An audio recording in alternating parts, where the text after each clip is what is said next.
दर्शकों को और आपके इंडिया न्यूज़ के जितने भी संस्थापक हैं उनका धन्यवाद करता हूं। और मैं अपने दर्शकों को और ग्राहकों को प्रेम भरा नमस्कार करता हूं कि आप मुझे आज इंडिया न्यूज़ के माध्यम से एक बार इंडिया के प्रतिष्ठित चैनल के माध्यम से पुनः देख रहे हैं। मैं लोकल चैनलों पर काफ़ी आता हूं और आपको भी हर्षित हो रहा होगा अगर आप मुझे देख रहे होंगे एक बार से। रियल एस्टेट पे मेरी अच्छी चर्चाएं आपने पहले भी सुनी हैं और सरकार के जो योजना चलती हैं रियल एस्टेट संबंधित या अन्य व्यापार से संबंधित, मैं बैकग्राउंड से पिछले 25 ईयर से टैक्स कंसल्टेंट भी हूँ। जो व्यापारिक परियोजनाएं होती हैं उनकी मैं काफ़ी अच्छे तरीके से जो है सलाह देता हूँ।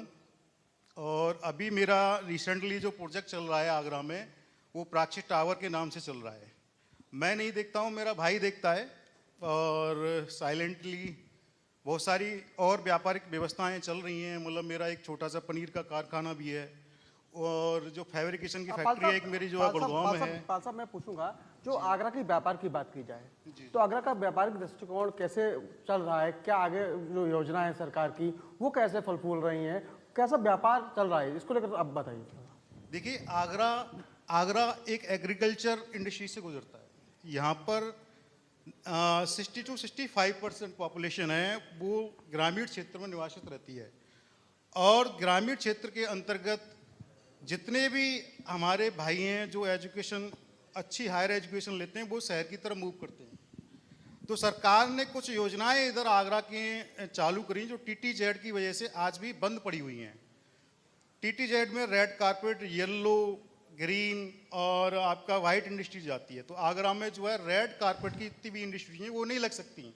आगरा बेसिकली सर्विस सेक्टर पर डिपेंड हो गया है, चाहे एजुकेशन हब बने। इधर सरकार ने जो है शास्त्रीपुरम में एक जो है IT पार्क लॉन्च किया, पर वो परियोजना आज भी धरातल पर पड़ी हुई है, बिल्डिंग खड़ी हुई है, पर वहाँ पे कोई भी निवेश नहीं आया।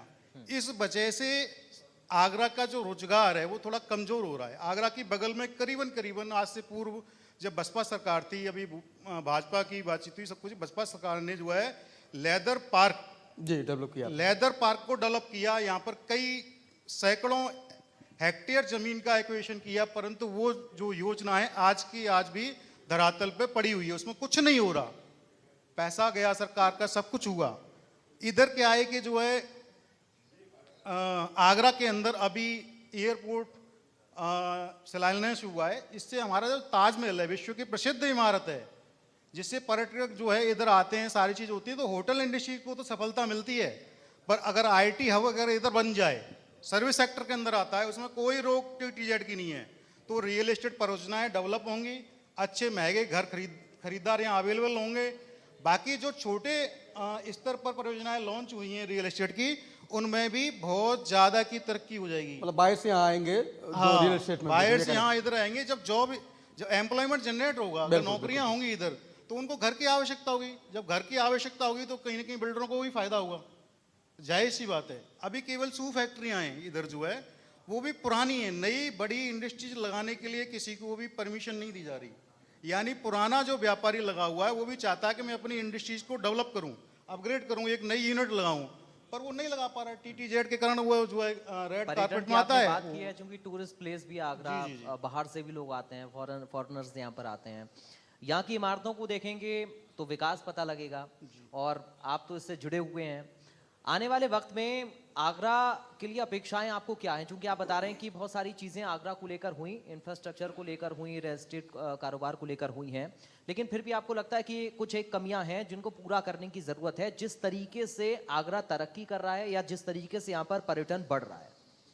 देखिए, यहाँ मूलभूत क्या है कि पैसे वाले तो हैं, लोग व्यापार करना चाहते हैं, पर हमारी आगरा की विश्व प्रसिद्ध यहाँ पर इमारत है ताजमहल, उसकी वजह से TTZ की वजह से यहाँ पर रेड इंडस्ट्री नहीं लग सकती।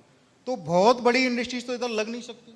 छोटी जो सर्विस सेक्टर की जॉब वर्क की इंडस्ट्रीज हैं, एजुकेशन हब बनाया जा सकता है, IT हब आ जाए। पड़ोस में ही नोएडा, गुड़गांव जैसा शहर है, यहाँ से बड़े हाईवे खुल गए, 2 घंटे का सफर हो गया है। पहले मैं जाता था गुड़गांव में, 97 में गया था तो करीबन 18 आवर्स यानी 18 घंटे लगे थे गुड़गांव पहुंचने में। आज मैं अपनी कार से जाता हूं तो मैक्सिमम मेरे को 2 सवा 2 घंटे में मेरे गुड़गांव ऑफिस का सफर तय हो जाता है। तो मेरा ये कहने का मतलब है कि ज़्यादातर लोग जो है मैन्युफैक्चरिंग पर ना जा करके जॉब वर्क करें। इधर क्या है कि एग्रीकल्चर में पटाटो कोल्ड स्टोरेज हैं, उनका इन्हांसमेंट हो, वेयर हाउस लगाएं लोग, ज़्यादा से ज़्यादा लगाएंगे, रोजगार बढ़ेगा तो जनरली सभी का डेवलपमेंट होगा, जितने भी व्यापार होंगे।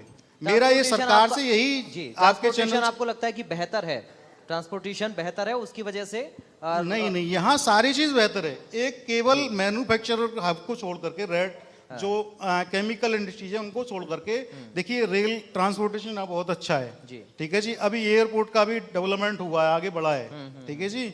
इसके अलावा यहाँ के जितने भी हाईवेज हैं इंडिया के किसी भी कोने में आप जाइए विदाउट ब्रेकर जा सकते हैं। अभी आपको रेड लाइट की दिल्ली तक कोई जरूरत नहीं होती, गुड़गांव तक। तो मेरा ये कहने का मतलब है कि जो सरकार इधर परियोजनाएं लॉन्च करती है जी, वो इस तरीके का फोकस बनाए शहर के अनुसार। जैसे पहले वन डिस्ट्रिक्ट वन इंडस्ट्रीज का लेके आई जो है वो उन्होंने अच्छा किया, परंतु आगरा में पैठा नगरी है, अब टीटी जेट के कारण या जो वातावरण है एनवायरनमेंट है उसे बचाने के चक्कर में वो परियोजना यहाँ नहीं लग पाती। कोई हाथरस चला जाता है, कोई अलीगढ़ चला जाता है, पूरा आगरा का व्यापारी सफर तय कर रहा है। मतलब मैंने कई जो है व्यापारिक सभाएं ज्वाइन करी आगरा के अंदर, वहाँ मूल समस्या ये है, अगर जाओ डीएम से लाइसेंस लेने की तो लाइसेंस नहीं मिलता। अगर आप डीएचओ के पास चले जाओ तो कोल्ड स्टोरेज इंडस्ट्री के लिए उसके लिए ऑपरेशन के लिए परमिशन नहीं था। बोला भाई इसमें जो है आप जो है सीएनजी का प्रयोग करिए या सोलर लगाइए, तो वो व्यवस्थाएं नहीं हो पा रही। तो उसके लिए एक प्रावधान है कि थोड़ा दूर जाएं, 50 किलोमीटर दूर बगल में सैया पड़ता है, खेड़ागढ़ है, ये हमारे चेयरमैन साहब बैठे हुए थे, तो उस तरफ ये थोड़ा व्यापार को बढ़ाएं, लोगों को इंडस्ट्री के लिए जमीन दें। तो आगरा जरूरी थोड़े शहर के अंदर ही लगाएं, शहर से थोड़ा 25-50 किलोमीटर दूर जाएंगे तो बात बनेगी।